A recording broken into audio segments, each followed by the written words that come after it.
Hello viewers and welcome to the fourth stage of the Beaumont Rally then. The final of the first rally, final section, and the longest section as well. So really the first few videos are literally my first ever go on each stage, just showing a hands-on and learning how to drive the car. So initially in the first video I was quite tentative. I didn't know how fast I could go, I didn't know how to drive it. I suppose I was driving it like I would WRC, something like that, where you're very tentative and braking to get the car into corners and stuff like that. Not so with this game. You really just want to turn in, oversteer, force the car into corners and really control the speed with the gears.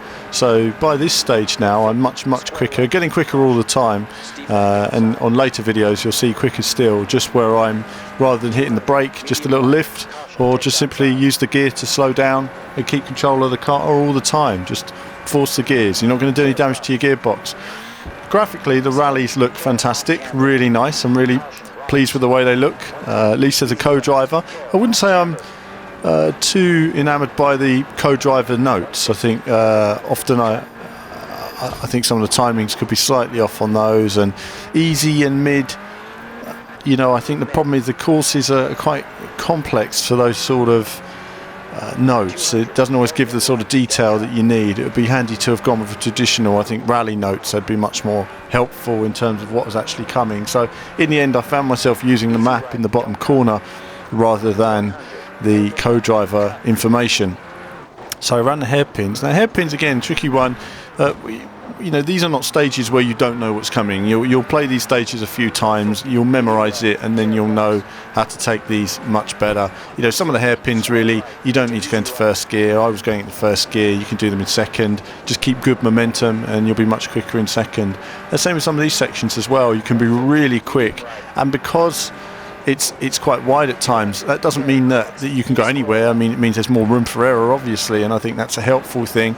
But it also means that you can have some very tight lines close to the trees, and I think the drivers who really work on the stages, analyse their lines, will maximise those lines, getting really close, really risky, and also using those cuts on the corners. You can save tons of time because you're not losing so much speed, and obviously cutting a fair bit of the corner out as well, so much higher cornering speed.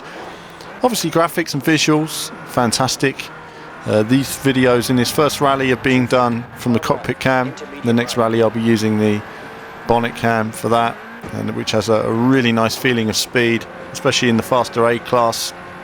I think the top classes and the top speeds are going to be fantastic. Handling wise, it's much more Sega Rally than Rally Game. I think that's a good thing. I don't think that it needed to be a simulation experience. I think given the style of driving in Forza Horizon, you wanted something that was approachable, and in that sense I feel that the off-road here is working an awful lot better than the standard off-road sections do in Forza Horizon as a normal game. Some of it can be a bit boring with the car just sort of bobbling along, if you like, on a dirt track, rather than actually feeling like you have any kind of grip or ability to drive the car in this way. The point of making this video, I haven't used a wheel yet. That's going to be one of the things I'm going to be testing in the next couple of days, getting a feel for that. But I've never really found that, well, since the update to Forza 4, I've never found that the wheels really work for me very well, and in particular with the pedal control, I don't feel there's enough feedback. Talking of feedback, there's not enough rumble through the pad, and that's something I think they need to look at. There's just not enough feedback from it. I would like a lot more in terms of traction, rumble coming through, knowing when the wheels are spinning. You don't really get that. You get the odd wobble, the odd vibration, but nothing that really gives you enough detail in maximising your times. This is the first time I'm on this section. I might have done it the other way actually, certainly going in this direction. But again, rather than listen to the co-driver, I was generally looking at the map in the bottom corner. Nearly lost it there, just about kept control, had to slow a little bit. So there's loads more speed to find on these stages, but once you know the stage, you'll be cutting corners and, you know, taking corners in much higher gears and everything else once you've got your head around all of it. And I'll be testing out the different sections and making videos on those for you guys and giving my feedback.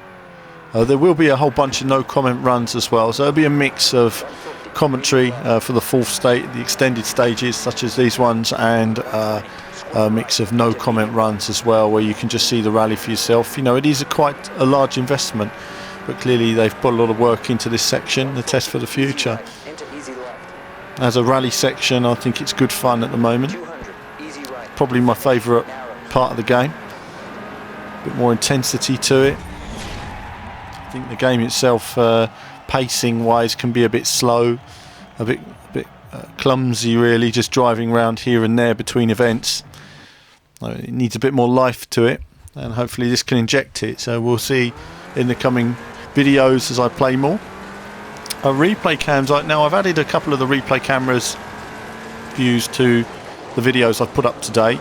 I haven't, I'll be honest, I said this when the first game came out, you know, it doesn't impress me, the replay cameras. They seem to have very much been an afterthought rather than something they worked with. I think in terms of rally, they could have done a lot better than they've done. You know, just having a camera stuck to the outside of the car does seem to be a bit lazy on something that has such a structured route like this. I don't know what kind of resource it takes to have someone fixing 3D cameras in place, but certainly it seems like one person in a corner working for a few weeks could have worked on that. I suppose that they have to look at the value of it, but I would say when you look at a game like Gran Turismo and the success of that game, a lot of it was derived by the impressive replays. I for one love watching a decent replay, so it certainly adds a lot to the experience. But either way, they've gone with this standard look, and so for this I've gone for the bumper cam.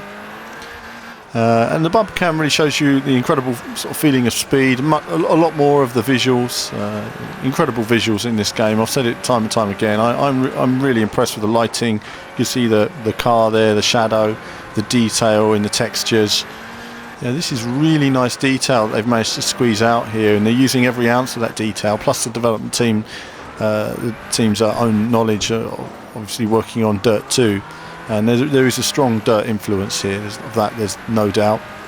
So far then I've found this to be really good fun. The pack has surpassed my expectations to an extent, but I haven't seen enough of it to give a sort of a full review of it yet. We're going to spend a few days just going through all the different rallies, but certainly for me this is one of the most fun elements I've played